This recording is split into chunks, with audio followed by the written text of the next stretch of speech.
Bengalis' love for non-vegetarian dishes is well known to the world. But do you know, Bengali cuisine has much more to offer and it goes beyond the meat and march. We have a variety of vegetarian dishes to boast that can give a stiff competition to the best of the non-vegetarian dishes as well. One such drool-worthy dish is dhokar dalna, or if you translate in English, lentil cake curry. The process for preparing dhokar dalna involves three major stages, which further involve minor steps. The first being prepping of the ingredients, followed by making the dhokas or the fried lentil cakes, and last making the dalna, that is the curry. All these steps would be discussed in detail in the recipe that follows. So here are all the ingredients that you're gonna need to prepare dhokar dalna. Ghee, mustard oil, 2 cups of chana dal soaked overnight, 2 potatoes chopped into cubes, 1 cup of tomato paste, some sugar, salt as per your taste, and about 4 tablespoons of grated coconut. Then you would need ginger, black pepper, cumin seeds, cloves, cinnamon stick, 2 bay leaves, garam masala powder, red chili powder, ginger paste, hing, turmeric powder, coriander powder, 2 cardamoms, some dried red chilies and a green chili. Now that all the ingredients have been prepped, we'll shift on to make the dhokas. In a grinder, take the soaked chana dal. We will be grinding the chana dal in batches. Add ginger, green chili, some sugar and some salt as per your taste, and make a fine paste. We won't be adding the salt, sugar, ginger or green chili in the second batch of the grinding because all of these we have already added in the first batch. After grinding, take out the chana dal paste in a bowl and keep aside. Now we have to make a dough of the chana dal paste. So for that, heat about 4 tablespoons of mustard oil in a pan. Add a little jeera and a little crackle. After that, add a little hing, about half teaspoon, and then add the chana dal paste. Ideally, you can make it on a non-stick pan, but using an iron or an aluminium kadhai is also okay. All you need to do is keep stirring this paste so that it does not stick to the bottom of the pan. Regular stirring is important. Then we will add some turmeric, some garam masala powder,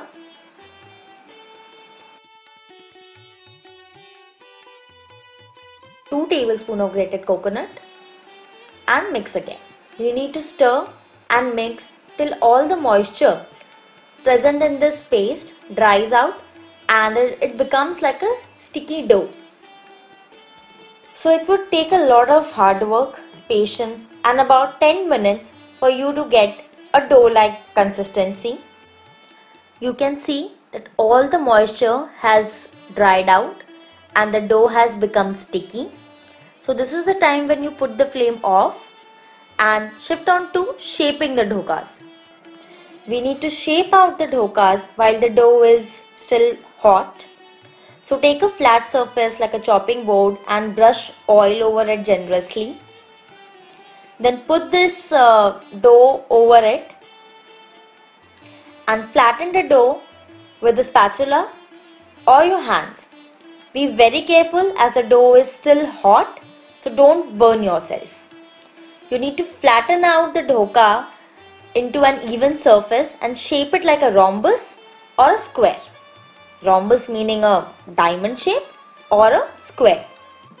Once you have spread the dough evenly, cut out small, square or diamond-like portions out of it while the dough is still warm. Don't wait for it to cool down, otherwise you will not get clean edges. Cut as many portions as possible and then let it rest for about 10 to 15 minutes or till it cools down. After this, we will move on to the next step, which is deep frying the dhokas. This is the last step of stage 2 of cooking. We are going to heat mustard oil in a kadhai for deep frying. In Bengali cuisine, mustard oil is the most commonly used oil. When the oil is hot, drop the dhokas into the kadhai and deep fry them on medium heat till they are nicely browned. This usually takes 5 to 6 minutes. Similarly, fry all the cut out dhoka cakes in batches. The fried dhokas can be consumed like a snack as well. Take the dhokas out once they are browned. Wait, let me zoom in for you and show you the color. See how nicely they have turned brown. Now comes the last stage, that is making the dalna or the curry. For this, we are going to heat about 4 tablespoons of mustard oil in a pan.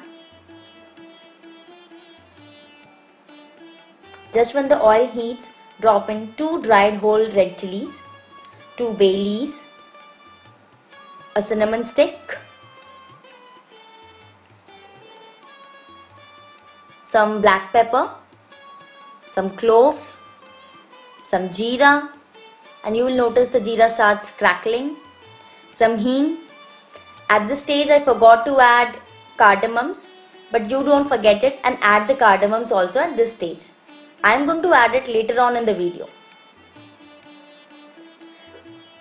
Now add the remaining grated coconut and saute them till they are nicely browned.